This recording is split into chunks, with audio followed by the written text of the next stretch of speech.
Major approaches to the study of personality: psychodynamic approach and post-Freudian approaches.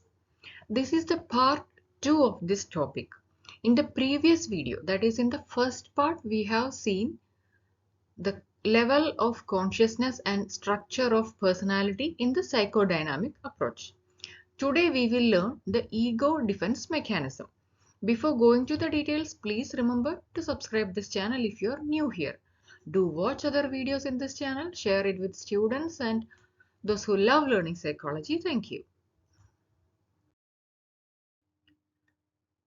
Among the major approaches, we have covered the type approaches and the trait approaches and some of the psychodynamic approaches.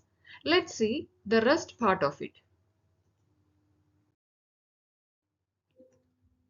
Ego defense mechanisms.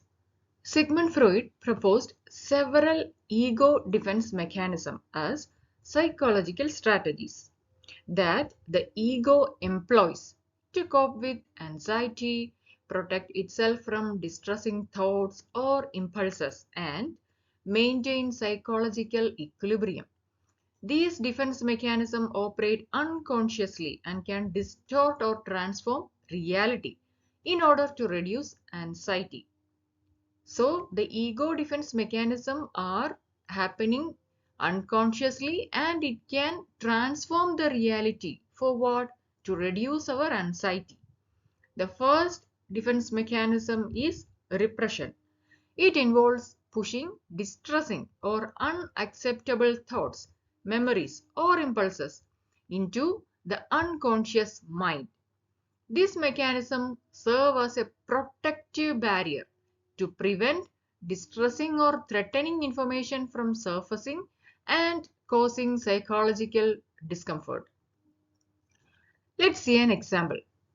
A person who experienced a traumatic event like a car accident in his childhood. As an adult, he may have little or no conscious memory of the incident and may struggle to recall the details about it. Why? Because his mind has repressed the memory as a defense mechanism to shield him from the intense emotional distress associated with the event. Over time, the repressed content can influence the behavior, emotions, and relationship, even though the person may not consciously recognize the underlying reasons for their actions. Second is denial. It is the refusal to acknowledge or accept a painful or threatening reality. It operates by distorting or blocking the external information that conflicts with an individual's beliefs, desire, or fear. Let's see an example. Consider someone has been consistently experiencing symptoms of a health condition. Uh, she may have persistent fatigue, unexplained weight loss, then frequent headaches, etc. Despite these symptoms, the person may refuse to believe that there is anything wrong with their health and might dismiss or ignore the signs.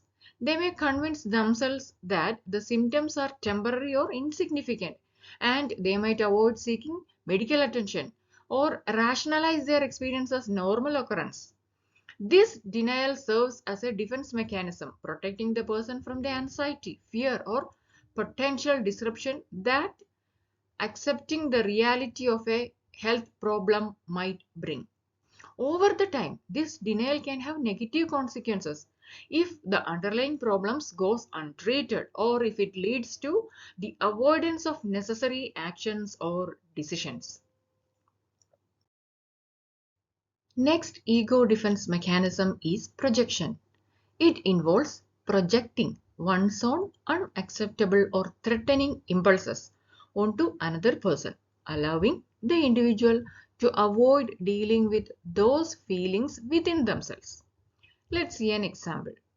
Imagine a person who has strong feeling of anger and hostility towards others, but is unable or unwilling to accept or confront these emotions. Instead of acknowledging their own anger, they may project it onto someone else. They perceive the other individuals as constantly angry and aggressive. They might accuse other person of having a bad temper.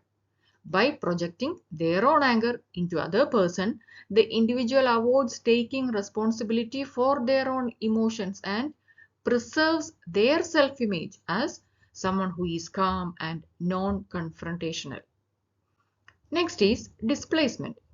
It involves redirecting one's emotions or impulses from an original target to a substitute target that is less threatening. This allows the person to release their emotions in a safer or more appropriate manner. Let's see an example. Consider a person.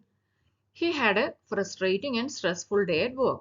He may feel angry and overwhelmed by the situation, but he is not able to express his anger directly towards his boss or co-workers because it will have negative consequences. Instead, he may go to home and in an act of displacement, he ventilate his anger and frustration on their family members. He might lash out at his spouse or children over minor issues, raising their voice or engaging in arguments that are disproportionate to the actual situation. This is displacement, that is, redirecting his emotions from original target to a substitute target. Next defense mechanism is rationalization. It involves creating plausible but false explanation or justification to make unacceptable thoughts, feelings, or behavior appear more socially acceptable. It involves distorting reality or reinterpretation of events to maintain self-esteem or reduce the feelings of guilt or anxiety. Let's see an example. Suppose a student receives a low grade on an important exam. Instead of acknowledging that they didn't study enough or weren't adequately prepared, they might rationalize their poor performance by attributing it to external factors. They might say, the test was unfair, the professor didn't teach the material well, or the questions were too difficult. By shifting the blame to external factors, they protect their self-esteem and avoid accepting responsibility for their lack of effort or preparation. Rationalization can occur in various situations, such as explaining a missed opportunity, justifying unethical behavior, or minimizing the impact of negative outcome. It is important to recognize when rationalization becomes a hindrance to personal growth and to take responsibility. Next is sublimation. It involves channeling unacceptable or socially undesirable impulses into socially acceptable activities or behavior. It involves redirecting one's energy towards more constructive or productive activities. Let's see an example. Imagine a person who has intense feeling of aggression or hostility. Instead of acting out these aggressive impulses in a harmful or destructive manner, they choose to channel their energy into a competitive sport, such as boxing or martial arts. By engaging in these physical activities, they can express their aggressive instinct in a controlled and regulated environment, adhering to rules and guidelines. They may find satisfaction and a sense of accomplishment through the sport while also keeping their aggressive tendencies in check. This mechanism provides them with an avenue to release the pent-up emotions and maintain a healthier state of mind. Sublimation can manifest in various forms, such as artistic expression, community service, or engaging in intellectually stimulating pursuits. Next ego defense mechanism is regression. It involves reverting to earlier developmental stages or behavior in response to stress or anxiety. It is a way of retreating to a more familiar and comfortable state, usually associated with childhood, where one feels more secure. Let's see an example. Imagine a high-achieving and ambitious professional. She is constantly working long hours and pushing herself to excel in her career. She faces a challenging project that is causing her a great deal of stress. She starts feeling overwhelmed and anxious, fearing that she won't be able to meet the high expectations set for her. As a defense mechanism, she unconsciously resorts to regression. She starts to engage in activities that she used to enjoy as a child, such as watching cartoons, playing with toys, and seeking reassurance from her parents. She may even find herself seeking more emotional support and attention from others, just as she did when she was younger. Regression is a way for her to temporarily escape the pressure and demands of her job. Once the stress or anxiety decreases, individuals often return to their more mature and adult ways of functioning. Next is intellectualization. It is an ego defense mechanism that involves excessive use of intellect or abstract thinking to avoid or distance oneself from uncomfortable emotions or difficult situations. It is a way of analyzing and dissecting problems or emotional experience in a detached and rational manner. Let's see an example. A person recently lost his job unexpectedly. Instead of allowing himself to feel the sadness, disappointment, and fear associated with the loss, he immediately goes into intellectualization mode.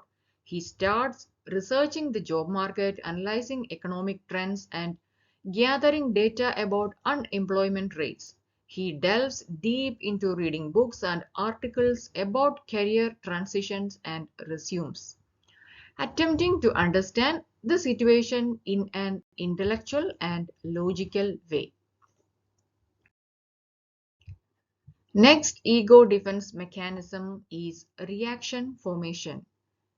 It reduces anxiety by replacing unacceptable emotions with their direct opposite. It involves expressing the opposite or exaggerated behavior and attitudes to the ones that are truly felt. Let's see an example. Imagine a person who has strong feeling of anger and resentment towards her younger sister. She feels that sister receives more attention and favoritism from their parents. It triggers her jealousy and bitterness. However, instead of acknowledging and expressing her true emotions, she exhibits reaction formation. She consistently displays excessive affection, care, and concern, overly kind and nurturing towards her sister, always ensuring sister's needs are met and going above and beyond to please her. She may even publicly express her love, showering her with compliments and praise. However, the reaction formation can be emotionally draining and unsustainable in the long run. Next is suppression. It involves consciously pushing unwanted thoughts, feelings, or desire out of awareness. It is a way of intentionally avoiding or blocking distressing or uncomfortable information from entering our conscious awareness. Let's see an example. Imagine a person who has recently gone through a painful breakup. He is feeling hurt, betrayed, and angry. He actively tries to distract by engaging in other activities such as burying himself in work, socializing with friends, or indulging in hobbies. It is essential for the individuals who are using suppression as a defense mechanism to eventually confront and process their emotions in order to achieve long-term emotional well-being. So these were ego defense mechanisms or the psychological strategies. They operate unconsciously and can distort or transform reality in order to reduce our anxiety. We'll see the stages of personality development in the coming video. Hope you liked this video on ego defense mechanism under the psychodynamic approach. Please share and subscribe. Thank you and keep smiling.